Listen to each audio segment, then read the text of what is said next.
বন্ধুরা, তো আজকে আমি আবার লাঞ্চ নিয়ে হাজির হয়ে গেছি, সানডে স্পেশাল। তো চলো আমাদের বাড়িতে লাঞ্চে কি কি রান্না হয়েছে তোমাদের সঙ্গে শেয়ার করে নিই। এখানে আছে গরম গরম একদম ধোয়া ভাত, আর এটা আমার শাশুড়ি মা করেছে। এটা কাঁচা কলা আর হলো থানকুনি পাতা দিয়ে করেছে, এটা খুবই উপকারী। আর এটা হলো যে কলা চোচাটা থাকে সেটা বাটা করেছে কালো জিরে দিয়ে, এটাও খুব ভালো লাগে খেতে, রসুন দিয়ে কালো জিরে দিয়ে এটা বাটা হয়। আর এখানে তো স্যালাড আছে। আর এখানে এই যে আমি করেছি এটা হলো ওলকপি ভাজা করেছি। এই যে সানডে স্পেশাল আমার বরের খুবই পছন্দ চিকেনের আলু দিয়ে ঝোল। তো এটাই আজকে আমাদের দুপুরের মেনু।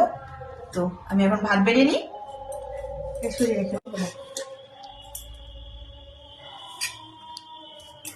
তো এই যে ভাতটা দিয়ে দিলাম। আর একটু দিয়ে দিই বলো তোমার? না না, অল্পই থাক। আর রাখবো না, রাখবো রাতে? না না না, তুমি নিয়ে নাও।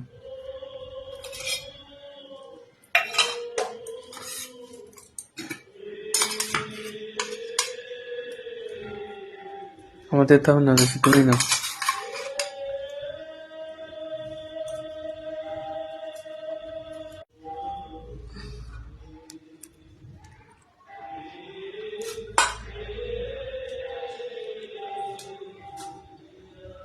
থাক থাক থাক।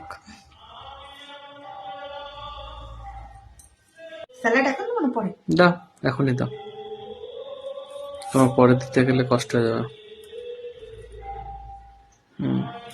আমি লঙ্কা খাবো না, আমাকে দিয়ে দাও। এই যে সানডে স্পেশাল চিকেন করেছি আলু দিয়ে, এটা ঝোল হয়েছে। একটা আলু দিয়ে না দুটো দেবো? দুটো দাও। আলু তো তোমার খুব ফেভারিট আমার, সেটা আমি জানি। আশা করি বন্ধুদের সবারই ফেভারিট আলু।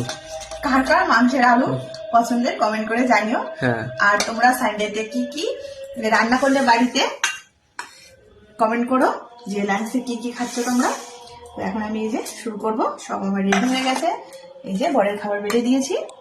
তো চলো আমি শুরু করি। প্রথম বাটারটা দিয়ে খেয়ে নিই, কাঁচা কলার চোচা বাটা। তোমরা কি খাও এটা বাড়িতে? যদি না খাও একবার ট্রাই করে দেখতে পারো, খুবই ভালো লাগে খেতে আর খুবই উপকারী কিন্তু এটা খাওয়া। আর এটা না গরম ভাতে খেতে খুবই ভালো লাগে, দারুণ লাগে।